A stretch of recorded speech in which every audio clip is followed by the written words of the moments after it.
حضرت مولانا الیاس صاحب رحمۃ اللہ علیہ جب ہندوستان سے فراغت پا کر علماء کرام گئے ایران، تو مولانا الیاس رحمۃ اللہ نے 2 وصیتیں فرمائی۔ ایک وصیت فرمائی، دیکھنا جب بھی اپنے دیس جاؤ اور تمہیں اللہ کا گھر یعنی مسجد بنانے کی توفیق ملے تو پھر تم نے مسجد بنانی ہے، اس کے ساتھ ایک کمرہ بنانا ہے۔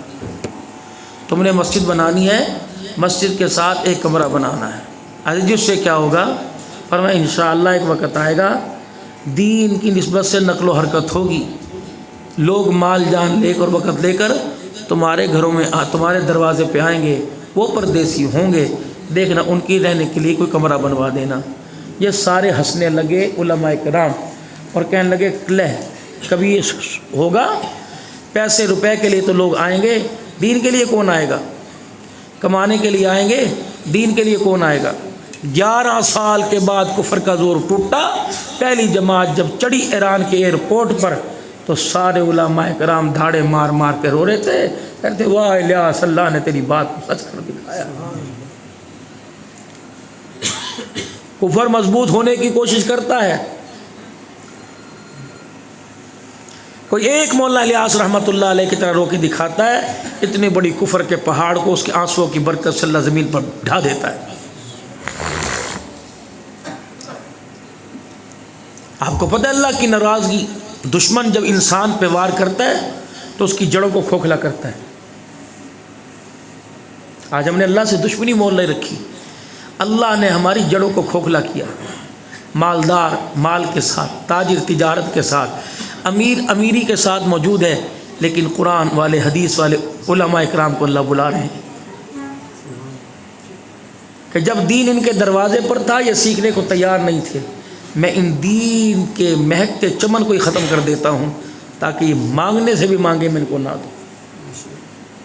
علماء فرماتے ہیں ایک دن آئے گا جب توبہ کا دروازہ بند کر دیا جائے گا، توبہ معافی مانگے کہ معافی قبول نہیں ہوگی، اب اللہ معاف کر رہا ہے۔ تو مولانا الیاس صاحب رحمۃ اللہ علیہ فرمایا کرتے ہو لوگوں، مکان وہاں بنانا جہاں تمہیں خدا کا گھر قریب نظر آئے، اللہ کے گھر میں جانے میں تمہیں آسانی ہو۔ پھر اگلی بات فرمایا کرتے ہو لوگوں، مکانوں کے دروازے مسجد کے دروازے کی طرف بنانا، مکانوں کی کھڑکیاں اور اپنے کمروں کے روشن دان مسجد کی طرف بنانا، تاکہ جب بھی اذان کی آواز آئے دروازے کھڑکیوں روشن دان کے ذریعے تمہارے گھروں میں آئے، اذان کی آواز تمہارے گھر کی دیوار سے ٹکرائے گی، اللہ کی عزت کی قسم مصیبتیں پریشانیاں تمہارے گھروں سے نکل جائیں گی۔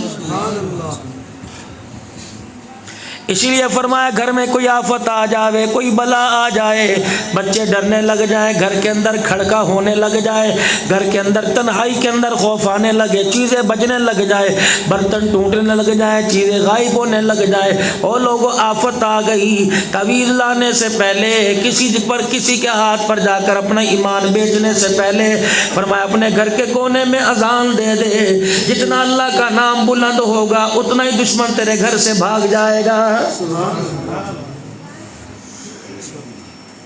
مولانا میں نے مکان نیا بنایا، اتنی حیثیت کا مالک تو کوئی نہیں، جیسا چاہا میں نے جیسا بنانا تھا ویسا بن نہ سکا، لیکن میں نے 4 دیواری بنا کر چھت ڈال دی تاکہ اپنا مکان کرائے کہ مکان سے جان چھٹ جائے۔ مولانا کوئی مجھے تعویذ دے دو، مولانا مجھے سورہ یاسین کا پانی پڑھ کے دے دو، مولانا کوئی ایسا گھر میں آ کے پھوکا مار دو۔ میں نے کہا میاں مجھے نہ لے کے جا، میرے سے تعویذ لے کے نہ جا، میرے سے پھوکا نہ مروا، اگر کہے گا تو ساری چیزیں کر کے دوں گا، ہاں میں تجھے آمنہ کے لال کا، مکے کے در یتیم کا پیغام نہ دے دوں، تجھے میں آپ کا پیغام نہ سنا دوں، آپ کا طریقہ نہ بتلا دوں۔ رحمت دو عالم صلی اللہ تعالی علیہ وسلم نے فرمایا او لوگو، جب تم کوئی اپنا مکان بناؤ ہر کمرے میں چادریں بچھا دو، ہر کمرے میں دسترخوان بچھا دو، ہر کمرے میں بٹھا کے اللہ کی مخلوق کو کھانا کھلاؤ، جتنی خدا کی مخلوق کھانا کھا کے جائے گی اتنی برکتیں تمہارے گھر کے اندر آ جائیں گی۔ لیکن یہ کرے کون؟ کروڑوں روپے کا باتھ روم بنائیں گے، مدرسے کے اندر ایک اعلیٰ قسم کے کھانے کی دیگ پکوا کے نہیں بھیج سکتے۔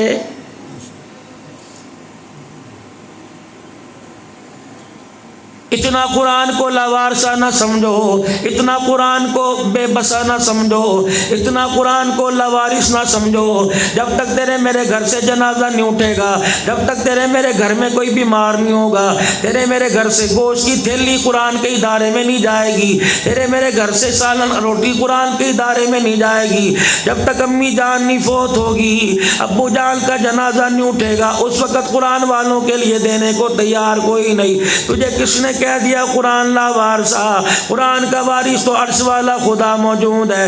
رب کعبہ کی قسم ہے، میں تو ایسی دھوکے بازی میں لگے ہوئے علماء اکرام کی بات نہیں کرتا، میں تو اپنے جیسے نکمے کی بات کر رہا ہوں۔ ہم تو مال کمانے کے چکر میں لگے ہوئے، ہم نے قرآن کو لوارث کر کے چھوڑ دیا۔ تمہیں کس نے کہہ دیا قرآن لوارث ہے؟ قرآن کے وارث سے لے گئے کون؟ جو صحابہ اکرام تھے، تبع تابعین تھے، جو ایک ایک رکعت میں کلام اللہ کی تلاوت کر لیا کرتے تھے۔ سیدہ فاطمہ الزہرا رضی اللہ تعالیٰ عنہ ساری رات میں قرآن پاک کا ختم کر لیا کرتی۔ حضرت علی رضی اللہ تعالیٰ عنہ صبح دیکھا اماں فاطمہ بستر پہ لیٹی ہے، اماں فاطمہ چرپائی پہ لیٹی ہے۔ خاتون جنت سیدہ فاطمہ الزہرا سے فرمایا فاطمہ کیا بات ہے؟ کہ علی بھوک کی وجہ سے اتنی کمزوری ٹانگوں میں آ گئی، فاطمہ کو اٹھنے کی بھی اجازت نہیں دے رہی۔ بادام کھا کے ملا کھڑا کرنے والوں، بادام کھا کے والی بال کھیلنے والوں، بادام کھا کے رات کو دوڑے لگانے والوں، جم خانے جانے والوں، اللہ اکبر، کچے پکے قیمے کھانے والوں، تجھے ملا کھڑا کھیلنے کے لیے بادام کام آئے۔ رب کعبہ کی قسم ہے یہ بادام تیرے لیے وبال جان بن جائیں گے۔ کاش یہی بادام کھا کے رات کو مصلی پہ کھڑا ہو کے قرآن کی تلاوت کرتا، سلام پھیرنے سے پہلے خدا کا سلام تیرے دروازے پر آ جاتا۔